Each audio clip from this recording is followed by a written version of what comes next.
Welcome to the Networking Lounge. We've got Mike Hemsley here. Now, Mike, you've just been up on stage talking a lot of good sense, but what's brought you here to the London Climate Technology Show? We were invited so I work for something called the Energy Transitions Commission. We're a global member coalition which produces analysis to try and accelerate the energy transition. And we were invited to speak today about the role of public and private partnerships in accelerating that transition. So why is what you do important as we try to get to net zero?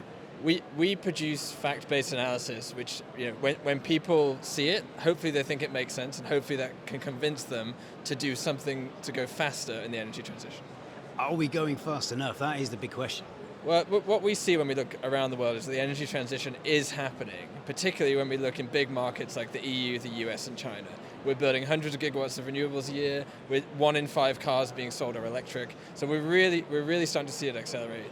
The bad news is, of course, we're not doing enough, and we need to be doing much more to accelerate those trends. And we're starting to see some things come in and block those. Things like planning and permitting taking a long time for renewables, things like not being able to get a grid connection, things like that.